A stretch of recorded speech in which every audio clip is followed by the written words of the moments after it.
இஸ்லாமியருக்கு ஒன்று உயிர், கிறிஸ்தவனுக்கு ஒரு உயிர், இந்துக்கு ஒரு உயிர் என்று கிடையாது. எல்லா உயிரும் யாரு மேல கீறினாலும் ரத்தம் ஒண்ணுதான். ஆக மொத்தம் இப்ப நீ நானும் 10 மாதம் தான் நம்ம தாத்தா பட்டுக்கோட்டை பாடினது நினைவில் வச்சுக்கணும். ஊழல் தெரியுது, லஞ்சம் தெரியுது, மணலெல்லி விற்கிறான் தெரியுது, சாரங்காய்ச்சி விற்கிறான், கஞ்சா வின்னு கொக்கைன்னு எல்லாம் விற்கிறான் தெரியுது. ஆனால் கேட்க முடியாது. இதுதான் இங்க இருக்கிற பிரச்சனை.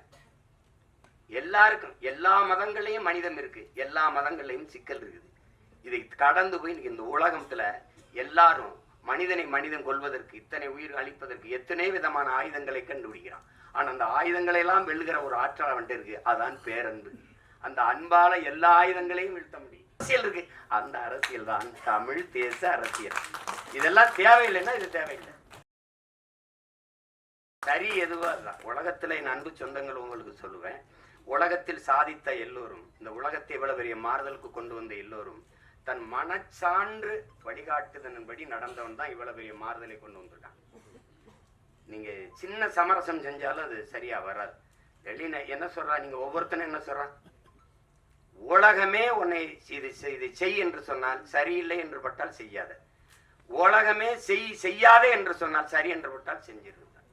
அதுதான் கோட்பாடு. அதை தான் நம்ம செய்யணும்.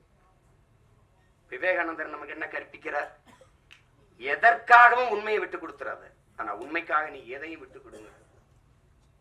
இதே வெவ்வேறு வடிவத்தில் ஒவ்வொரு வடிவத்தில் ஒவ்வொரு தத்துவ ஞானிகளும் மேதைகளும் சொல்லி வந்திருப்பாங்க. ஆனால் இதேதான் எங்க தலைவர் என்ன சொல்றார், நாம் சாகலாம் சாதாரணமானவர்கள், ஆனால் சத்தியம் தோற்றதாக சரித்திரத்தில் செய்தி இல்லை. நாம் சத்தியத்தின் பக்கம் நிற்கிற சத்தியத்தின் மக்கள் நாம் வெல்லுவோங்கிறது. அது எனக்கு தான் தெரியல. அது அந்த மாதிரி நம்ம எதற்கும் நபிகளே என்ன சொல்றாரு, அநீதியை கண்டு அச்சம் இல்லாமல் துணிந்து எதிர்ப்பவன் எவனோ அவனே உண்மையான ஜிகாத்துங்கிறார். அநீதின்னு தெரிஞ்சிருச்சு, அவன் எதிர்க்கணும். சேகுவார் என்ன சொல்றான், உலகத்தில் எங்கெங்க அநியாயம் நடக்குதோ அதை கண்டு நீ பொறுக்க முடியாமல் கோவப்படுவாய், ஆனால் நீனும் என் தோழனேங்கிறான். நீனும் என் தோழன் தான். நான் தம்பி படத்துல இறுதியில் அந்த உரையாடல் அவருடைய கோட்பாடு அதை எடுத்து போட்டிருப்பேன். அப்ப அது அச்சப்பட்டுக்கிட்டே இருந்தா மேல் பாதியில குடிக்கிற நீர்ல இந்த நூற்றாண்டுல ஒருத்தன் சிங்கத்தை கலக்கிறான்னா அதையும் சகித்துக்கிறது, எல்லாத்தையும் சகித்துக்கிறது. சகித்து தான் ஒரு அடிமை எப்படி பிறக்கிறான்னு நினைக்கிறீங்க? அடிமை எப்படி பிறக்கிறான்? அநீதியை கண்டு எதிர்க்க துணிவில்லாதவன் அதை சகித்துக் கொள்கிறான், தொடர்ந்து சகித்துக் கொள்கிறவன் அடிமையாகிறான். இவ்வளவுதான் அடிமையின் பிறப்பு. அப்படிதான் நம்ம அடிமையாயிட்டோம். எதை உங்களால ஏத்துக்க முடியுது? ஊழல் தெரியுது, லஞ்சம் தெரியுது, மணலெல்லி விற்கிறான் தெரியுது, சாரங்காய்ச்சி விற்கிறான், கஞ்சா வின்னு கொக்கைன்னு எல்லாம் விற்கிறான் தெரியுது. ஆனால் கேட்க முடியாது. இதுதான் இது காரணம், பயம்.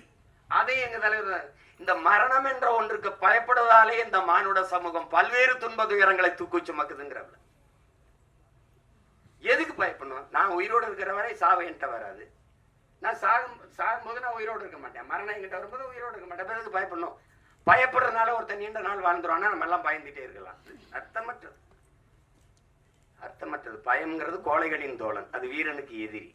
அது எங்களுக்கு அஞ்சுவதும் அடிபணிவதும் தமிழன் பரம்பரைக்கே கிடையாதுன்னு தான் எங்க தலைவர் எங்களை வளர்த்திருக்காரு. அது கிடையாது.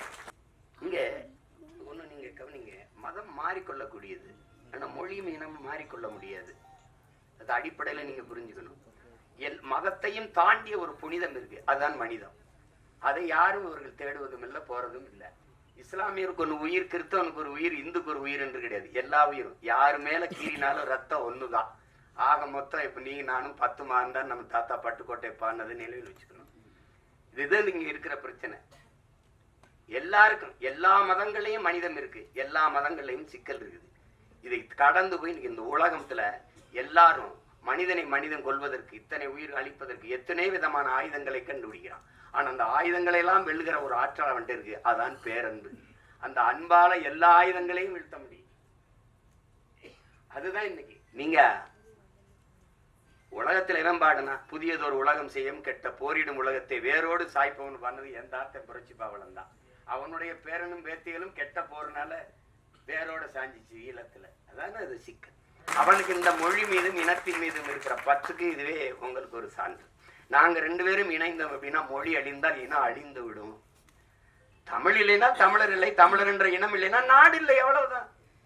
இங்க எல்லாரும் தமிழ் தேசிய அரசியல்னா ஒரு தீண்டத்தகாத வார்த்தை போலவும் வேற்றுக்கிற சொல்வோனும் மொழி காக்க இனம் காக்க, மண் காக்க, மண்ணின் வளம் காக்க, மண்ணின் மக்களின் நலம் காக்க, அந்த மக்களின் மானம் காக்க ஒரு அரசியல் இருக்கு. அந்த அரசியல் தான் தமிழ் தேச அரசியல். இதெல்லாம் தேவையில்லைன்னா இது தேவையில்லை.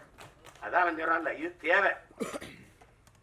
எங்கள் முன்னவர்கள் கே.ஆர்.பி. விஸ்வநாதனோ, அண்ணல் தங்கவோ, மறைமலையடிகளோ, அல்லது சிவானந்தமோ, சிங்காரவேலரோ, ரெட்டமலை சீனிவாசனோ, ஐத்தியாச பண்டிதரோ, மாப்போசியோ, சீபா ஆதித்தனாரோ வரும்போது அவனுடைய பேரன் சீமான் நிக்கிற புறச்சூழல் இல்லை. அன்னைக்கு காவிரியில் தண்ணி கட்ட அடிச்சு விரட்டல, அன்னைக்கு கச்சத்தையை பறித்து கொடுத்துட்டு சுட்டு சுட்டு 840 மீனோடு சுட்டு போடல. மீத்தேன் எடுப்பு நீ பூமி தாய் ஈரக்கொலை அறுக்கல, அணுவுல ஸ்டெர்லைட் இப்படி நச்சு ஆலைகளை நிறுவி எங்களை கொல்லல. எதை தேடினாலும் இந்த அரசியல் தேவைப்படும்.